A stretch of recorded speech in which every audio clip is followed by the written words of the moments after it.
आज एन्काउंटरमध्ये जे आसामी आपल्या सोबत आहेत ते अतिशय स्पेशल आहेत, अतिशय बुद्धिजीवी म्हणून ज्यांच्याकडे पाहिलं जातं, वाकचातुर्य देखील आहे त्यांच्याकडे, अतिशय विनम्र विनय सहस्त्रबुद्धे आपल्या सोबत आहेत. विनयजी, खूप खूप स्वागत आपलं जय महाराष्ट्रमध्ये.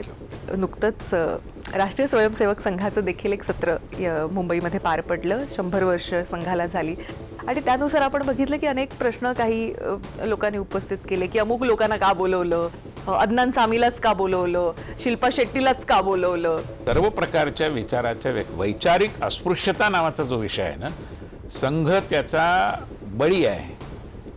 संघ कधीच अशी अस्पृश्यता बाळगत आलेला नाही.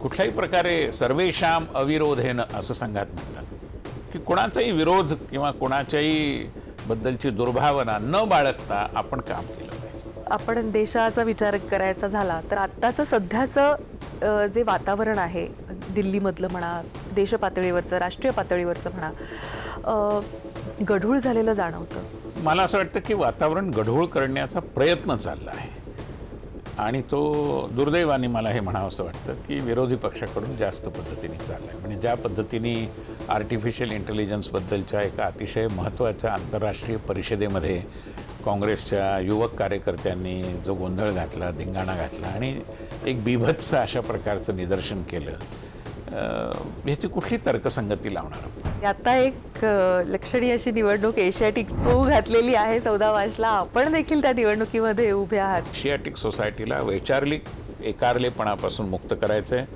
भाषिक सर्वसमावेशकता त्यात आणायची आहे आणि सामाजिकदृष्ट्या जे मुंबईच्या एका केंद्रात, एका कोपऱ्यात राहिलेलं आहे त्याला व्यापक करून मुंबईच्या कानाकोपऱ्यात घेऊन जाण्याची वाढवण्याची आवश्यकता आहे. त्यामुळे तो परीघ वाढवण्याची गरज आहे. परीघ वाढेल तेव्हा अनेक लोक त्याच्यामध्ये जोडली जातील. मुंबईची आहे ती संस्था, म्हणजे मुंबईत त्याची जडणघडण घडलेली इतकी वर्ष, तर नक्कीच त्यासाठी खूप खूप शुभेच्छा. Thank you very much.